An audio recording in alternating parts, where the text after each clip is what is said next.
World of technical के 2020 question answer series का आज ये 45वां पार्ट है और 45वें पार्ट के साथ ही gas welding, cutting and brazing के ऊपर आज हम प्रैक्टिस सेट नंबर 5 सॉल्व कर रहे हैं, जिसके अंदर हम 20 इम्पोर्टेंट क्वेश्चन आंसर सॉल्व करेंगे जो कि पूरे के पूरे gas welding, cutting and brazing के ऊपर होने वाले हैं। तो चलिए फटाफट स्टार्ट कर लेते हैं। हमारा पहला क्वेश्चन है, कास्ट आयरन की गैस वेल्डिंग के लिए फ्लक्स के रूप में किसका प्रयोग करते हैं? What is use as a flux for gas welding of cast iron, जिसमें हमारा राइट आंसर आ जाएगा ऑप्शन सी, यानी कि कास्ट आयरन की अगर गैस वेल्डिंग करनी है तो हमें बोरेक्स का प्रयोग करना होगा फ्लक्स के रूप में। ठीक है, चलिए बढ़ते हैं नेक्स्ट क्वेश्चन की ओर। हमारा नेक्स्ट क्वेश्चन है क्वेश्चन नंबर 2, कैल्शियम कार्बाइड की रासायनिक क्रिया को धीमा करने के लिए किसका प्रयोग करते हैं? What is use to slow down the chemical action of calcium carbide. इसके अंदर हमारा राइट आंसर आ जाएगा ऑप्शन बी, केरोसिन का, यानी कि कैल्शियम कार्बाइड की रासायनिक क्रिया हो रही है और उस रासायनिक क्रिया को तुरंत सडनली धीमा करना है तो हम अगर वहाँ पे केरोसिन डाल देंगे तो जो रासायनिक क्रिया है वो धीमी हो जाती है। ठीक है, आगे बात समझ में। चलिए बढ़ते हैं नेक्स्ट क्वेश्चन की ओर। हमारा नेक्स्ट क्वेश्चन है क्वेश्चन नंबर 3, एसिटिलीन गैस में कार्बन व हाइड्रोजन की मात्रा कितनी होती है? What is the quantity of carbon and hydrogen in acetylene gas, जिसके अंदर हमारा राइट आंसर आएगा ऑप्शन ए, कार्बन की 92.5% क्वांटिटी होती है और हाइड्रोजन की 7.5 क्वांटिटी एसिटिलीन गैस के अंदर होती है। ठीक है, चलिए बढ़ते हैं नेक्स्ट क्वेश्चन की ओर। हमारा नेक्स्ट क्वेश्चन है क्वेश्चन नंबर 4, CCMS का पूरा नाम क्या है? What is the full name of CCMS, जिसमें हमारा राइट आंसर आ जाएगा, बताइए कौन सा आएगा? जी हाँ, option C, copper coated mild steel, यानी कि कॉपर कोटेड माइल्ड स्टील की जो फिलर रोड आती है, जो वेल्डिंग रोड आती है, उसी को हम क्या कहते हैं? CCMS रोड कहते हैं। ठीक है, चलिए बढ़ते हैं नेक्स्ट क्वेश्चन की ओर। हमारा नेक्स्ट क्वेश्चन हो जाएगा, हमारा क्वेश्चन है 5, किस गैस फ्लेम कॉम्बिनेशन में न्यूनतम तापमान होता है? Which gas combination has the minimum temperature, यानी कि जब हम दो गैसों को मिलाकर एक फ्लेम बनाते हैं तो इन दिए गए सभी गैस कॉम्बिनेशन में से कौन सा ऐसा गैस कॉम्बिनेशन है जिसका टेम्परेचर बहुत ही कम प्राप्त होता है, जिसमें हमारा राइट आंसर आ जाएगा ऑप्शन बी, ऑक्सीकोल, यानी कि ऑक्सीजन तथा कोल गैस को मिलाकर जब हम फ्लेम बनाते हैं तो उससे हमें जो टेम्परेचर मिलता है वो अदर गैस कॉम्बिनेशन की तुलना में बहुत कम मिलता है। और सबसे हाई जो टेम्परेचर होता है गैस कॉम्बिनेशन का वो कौन सा होता है? जी हाँ, हम जनरली यूज करते हैं ऑक्सी एसिटिलीन का। हाई टेम्परेचर अगर हमें प्राप्त करना है तो oxy acetylene gas flame combination का प्रयोग करेंगे और सबसे कम टेम्परेचर जो हमें मिलता है वो ऑक्सीकोल से मिलता है। राइट है, चलिए बढ़ते हैं नेक्स्ट क्वेश्चन की ओर। हमारा नेक्स्ट क्वेश्चन है क्वेश्चन नंबर 6, पूर्ण दहन के लिए एसिटिलीन के एक आयतन को ऑक्सीजन के कितने आयतन की आवश्यकता होती है? How many volume of oxygen are required to an event of acetylene gas combination, यानी कि एक आयतन एसिटिलीन गैस को पूरी तरह से जलाने के लिए ऑक्सीजन के कितने आयतन गैस की ज़रूरत होती है, जिसमें हमारा राइट आंसर आएगा ऑप्शन डी, 2.5। ठीक है, यानी कि अगर हम गैस कॉम्बिनेशन का प्रयोग करते हुए कोई भी काम करते हैं तो सबसे ज़्यादा कौन सी गैस खर्च होगी? ऑक्सीजन, क्योंकि उसमें एक आयतन को जलाने के लिए हम 2.5 आयतन जो है ऑक्सीजन का प्रयोग करते हैं। ठीक है, चलिए बढ़ते हैं नेक्स्ट क्वेश्चन की ओर। नेक्स्ट क्वेश्चन है क्वेश्चन नंबर 7, कैल्शियम कार्बाइड का 1 किलोग्राम उपयोग करने पर कितनी एसिटिलीन गैस उत्पन्न की जा सकती है? How much acetylene gas can be produced by using 1 kilogram of calcium carbide, जिसमें राइट आंसर आ जाएगा ऑप्शन डी, 300 लीटर, यानी कि अगर हम 1 किलोग्राम कैल्शियम कार्बाइड का प्रयोग करके रासायनिक अभिक्रिया करवाते हैं तो उससे हमें 300 लीटर एसिटिलीन गैस प्राप्त हो जाएगी। ठीक है, चलिए बढ़ते हैं नेक्स्ट क्वेश्चन की ओर। नेक्स्ट क्वेश्चन है क्वेश्चन नंबर 8। जब ऑक्सी एसिटिलीन गैस पूर्णतया जलती है तो कौन सी गैस उत्पन्न होती है? Which gas is produce when oxy acetylene gas burn completely? जिसमें हमारा राइट आंसर आ जाएगा ऑप्शन बी, कार्बन डाइऑक्साइड। ठीक है, यानी कि जब दोनों गैसें मिलकर ऑक्सीजन और एसिटिलीन मिलकर फ्लेम बनती है और फ्लेम बनने के बाद जब एसिटिलीन गैस को हम पूरी तरह से जला लेते हैं, अच्छे से जलती है वो, तो उससे जो गैस निकलती है फ्लेम के बाहर वो कार्बन डाइऑक्साइड गैस होती है। ठीक है, चलिए बढ़ते हैं नेक्स्ट क्वेश्चन की ओर। नेक्स्ट क्वेश्चन है क्वेश्चन नंबर 9। एसिटिलीन गैस को किस में सोखा जा सकता है? In what can acetylene gas B observe? जिसमें हमारा राइट आंसर आ जाएगा ऑप्शन डी, एसिटिलीन गैस को हम एसीटोन के अंदर सोख सकते हैं। आपने पढ़ा होगा थ्योरी के अंदर कि एसिटिलीन सिलेंडर के अंदर एसीटोन नामक का पदार्थ भरा होता है, वो यही होता है। ये क्या करता है कि एसिटिलीन गैस को अपने अंदर ऑब्जर्व कर लेता है, जिससे कि हम सिलेंडर के अंदर अधिक प्रेशर पर गैस भर पाते हैं। ठीक है, चलिए बढ़ते हैं नेक्स्ट क्वेश्चन। क्वेश्चन नंबर हमारा है 10। ऑक्सी एसिटिलीन फ्लेम कितने प्रकार के होते हैं? How many types of oxy acetylene flame are there?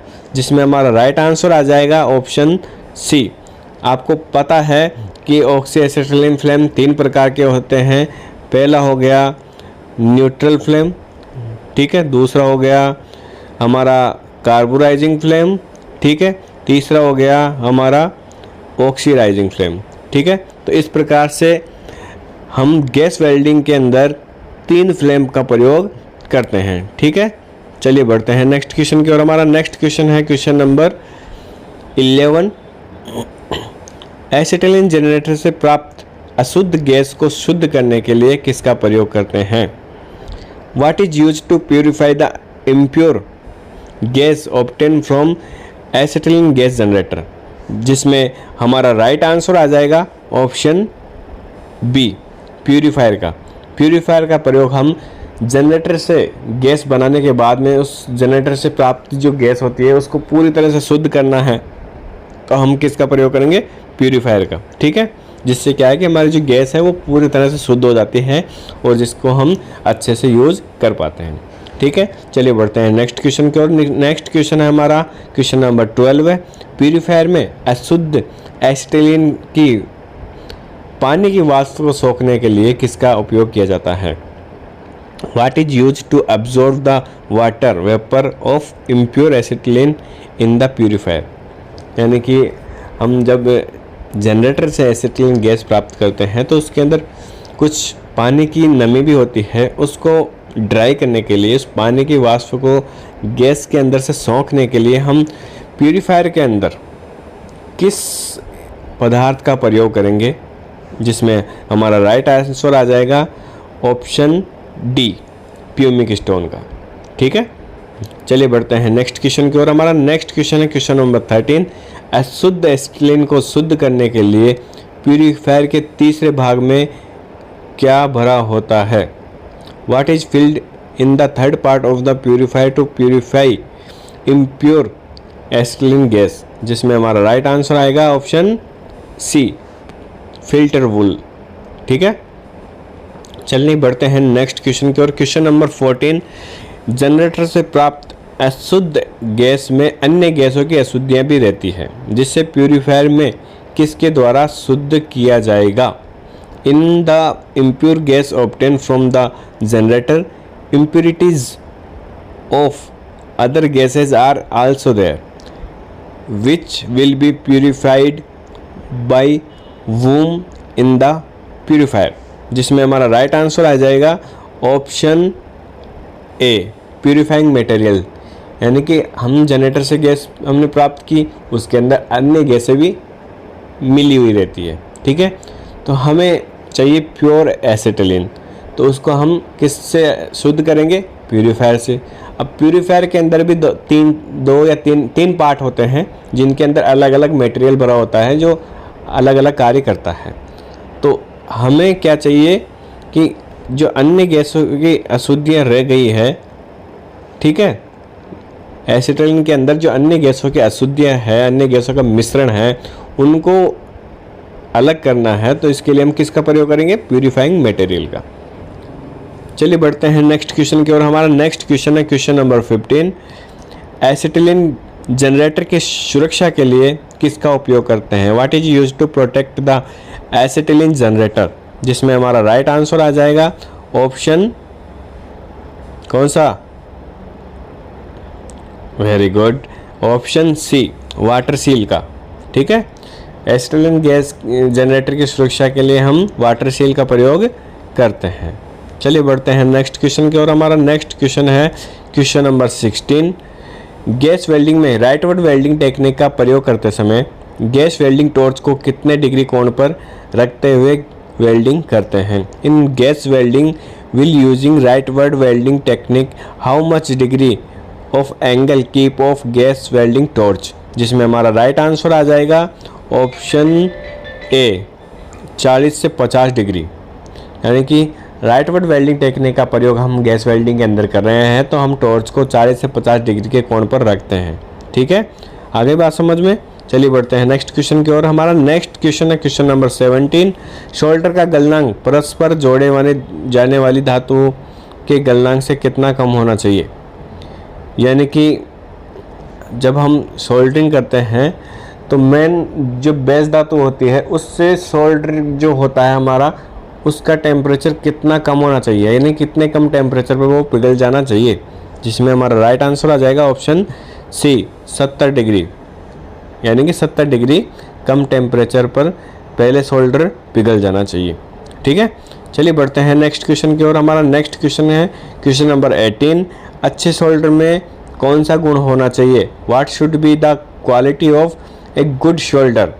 जिसमें राइट आंसर क्या आएगा बताइए? इसमें हमारा राइट आंसर आ जाएगा ऑप्शन डी, धातुओं पर गीला कर देने का गुण होना चाहिए। Must have wetting properties of on metal. यानी कि एक अच्छे सोल्डर को हम तभी मान सकते हैं जब वह सोल्डर जोड़े जाने वाली बेस मेटल के ऊपर अच्छे से मेल्ट होकर पूरी तरह से एक लिक्विड फॉर्म में आ जाए। ठीक है, और लिक्विड फॉर्म में आकर वो वहाँ पे एक अच्छा सॉलिड जॉइंट बना ले, इसी को हम एक अच्छे सोल्डर का गुण मान सकते हैं। ठीक है, तो धातुओं के ऊपर ये लिक्विड होके जुड़ जाना चाहिए। ठीक है, चलिए बढ़ते हैं नेक्स्ट क्वेश्चन की ओर। हमारा नेक्स्ट क्वेश्चन है question number 19।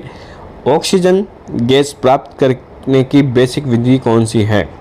What are the basic method of obtaining oxygen gas? जिसमें हमारा राइट आंसर आएगा option B, liquefaction of air या पानी की इलेक्ट्रोलाइसिस विधि। यानी कि अगर हमें ऑक्सीजन गैस प्रोडक्शन करना है, ऑक्सीजन गैस बनाना है, ऑक्सीजन गैस प्राप्त करना है, तो हम कैसे ऑक्सीजन गैस बनाएंगे? कौन सी विधियां हैं? जिसमें हमारा राइट आंसर क्या है? लिक्विफेक्शन ऑफ एयर व पानी की इलेक्ट्रोलाइसिस विधि के द्वारा ऑक्सीजन गैस बनाई जाती है। ठीक है, चलिए बढ़ते हैं नेक्स्ट क्वेश्चन की ओर। हमारा नेक्स्ट क्वेश्चन है क्वेश्चन नंबर 20। लो प्रेशर गैस वेल्डिंग सिस्टम में ब्लो पाइप से गैस जनरेटिंग प्लांट में ऑक्सीजन के बहाव को वापस जाने से रोकने के लिए एक उपकरण लगाया जाता है, उसे क्या कहते हैं? In low pressure gas welding system a device is fitted to stop the back flow of oxygen from the blow pipe to the gas generating plant. What is called it? यानी कि क्वेश्चन में हमसे पूछा जा रहा है कि लो pressure gas welding system अगर हम यूज़ करते हैं, उसके अंदर बैक फायर तथा फ्लैश बैक होता है, तो उससे क्या है कि जो गैस जनरेटिंग प्लांट है उसको खतरा होता है, उससे विस्फोट हो सकता है।